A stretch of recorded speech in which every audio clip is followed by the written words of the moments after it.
తీసి చూస్తే అందులో 5-6 పురుగులేదు. అయితే ఇక అందరూ తీసి చూసేసరికి అందరికి ఇది మాది అబద్ధం అంటారని మేము తినకుండానే బాక్స్లో పెట్టించాము.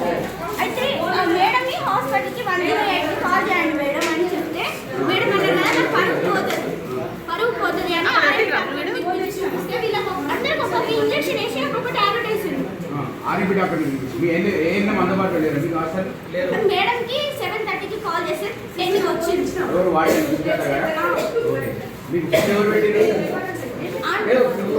వాటిని పర్యవేక్షణ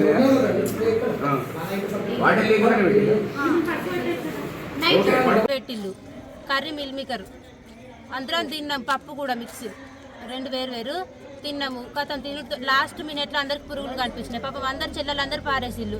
అట్లా కూడా ఫుడ్ ఆంటీస్ అడిగిల్లు ఎందుకు వారేతాలు కర్రీ బాగాలేదని అడిగితే పురుగులు అని చెప్పిన వాళ్ళు పట్టించుకోలేదు. తర్వాత ఒక్కొక్కరు స్టార్ట్ చేసి వామిటింగ్ చేసుకుంటూ అట్లా ఒక్కొక్కరిని చూసి ఇప్పుడు ఫుల్ మంది మినిమం 40 మంది కావచ్చు వామిటింగ్ చేసుకున్నారు. గ్రౌండ్ నిండా వామిటింగ్ చేసుకునే ఉన్నది. 3 hours అయితే 7కి డిన్నర్ పెడితే 10 వరకు మేడమే రాలేదు మాకు. అంతమంది వామిటింగ్ చేసుకుంటారు. ఒక్క ఆర్ఎంపీ కూడా రాలేదు. ఒక్కళ్ళు కూడా హాస్పిటల్కి పోలేదు ఇంతవరకు. బయటికి రావద్దని న్యూస్. ఇప్పుడు ఆర్ఎంపీ డాక్టర్ వచ్చిండు. 108కి ఫోన్ చేయమన్నా కానీ చేయలే. పట్టించుకునేటోళ్ళు లేరు, అసలు పట్టించుకునేటోళ్ళు లేరు. ఒక్కొక్కరు లేస్తలేరు. 2 weeks అయితే 10th వాళ్ళకు ప్రీ ఫైనల్స్ ఉన్నాయి. 10th అమ్మాయి ఒక అమ్మాయి లోపల కళ్ళు తెరవకుంటున్నాయి కక్కి. ఇన్ని రోజులు చదువుకొని మా లైఫ్ ఇప్పుడు వేస్ట్ అవుతుంది. ఎందుకంటే బేస్మెంట్ లాంటిది. ఇప్పుడు మేము ఇక్కడనే మా లైఫ్ వేస్ట్ చేసుకుంటే తర్వాత ఫ్యూచర్ మా లైఫ్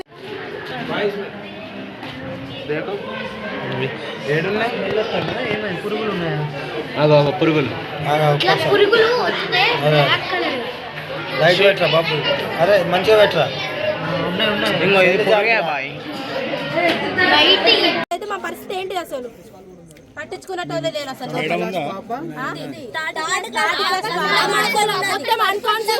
అసలు వాళ్ళకి ఏమైతుందో కూడా వాళ్ళు లేదు. వాళ్ళకి మొత్తం కింద పడిపోతుంది.